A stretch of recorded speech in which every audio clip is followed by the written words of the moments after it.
This is the great videomaker SD500B B-Color 500 light single cob chip LED light, and we are going to make an in-depth review and compare it also to some slightly higher price competition just like the Nanlite 500.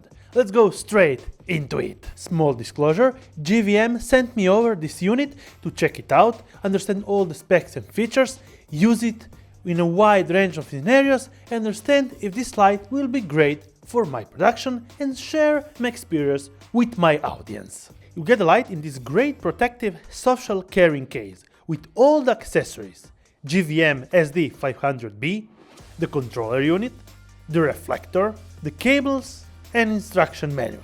Okay, so this is a big bore production styled LED cob light without any means. The complete build is metal with different color finishes, mostly red, and the great looking GVM logo also illuminates once it's powered on. This is a single chip LED cob light boosting up to 500 watts of pure LED power at a whopping 61,600 lux with the reflector on at 1 meter distance. Color rendering index is 97. The product net weight is 5 kilos and the controller net weight is 2.6 kilos.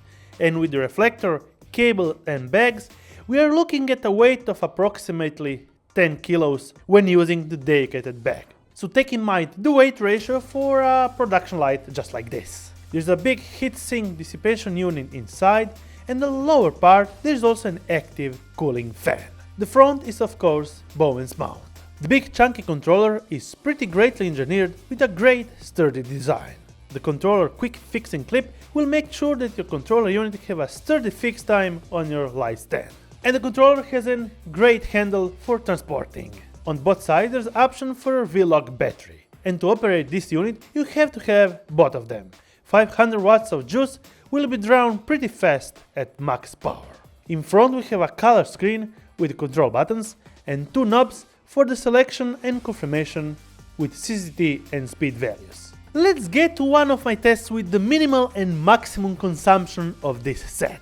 The actual minimal power consumption is 21 watts at 0.1%, around 3500 CCT. The max consumption of the LED light in full power is 530 to 540 watts, in 100% powered at around 3100 kelvins. So made if you are using a big power chunky light like that with a smaller power station and the amount of time that you will have while shooting outside. With my power station from Bluetti with 448 watts, I will get approximately 45 minutes of full power out of this light, and that's actually pretty great. And if I'm using this bigger 1400 watt capacity Bluetti, well, I can get out of this a couple of hours without any problems. Entering the menu settings, you will be able to choose a vast variety of lights and effects.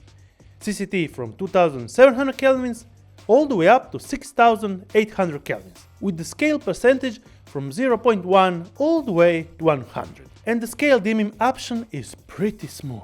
Entering the searchlight input: tungsten, HMI 5600, studio lamps, studio sodium lamp, halogen, arc lamp, candle, sunset sunrise, daylight, overcast sky, CFL cool white. Effects mode: lightning, CCT loop, candle, bed bulb, TV, paparazzi, explosion, pulsing, strobe, fire, fireworks, welding.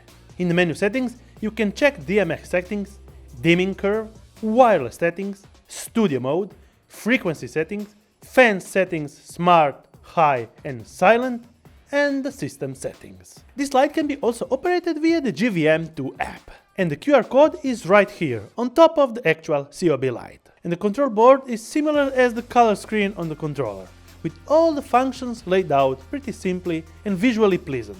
The experience of using it is pretty great, and you can also make group of lights regarding to your needs. Now we are ready to compare it to the Nanlite Forza 500. One thing that is already obvious, Nanlite have a smaller main cob light unit, but a bigger, chunkier controller unit. The Forza 500 internal fan kicks in at much a higher spin rate than the GVM, mostly because the GVM has a smart fan feature and a bigger sink dissipation unit inside.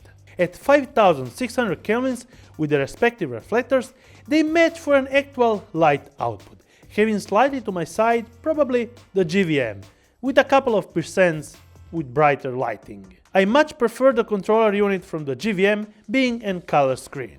The GVM controller has a built-in V-mount battery slot, the Nanlite doesn't. And well, this list can go on and on, but I will sum up just like this. This complete unit is 3 times cheaper than the Forza 500, making this light an extremely good value, matching and outperforming, let's say, the Forza 500, because the Forza 500 that I have, it's a single daylight 5600 Kelvin light.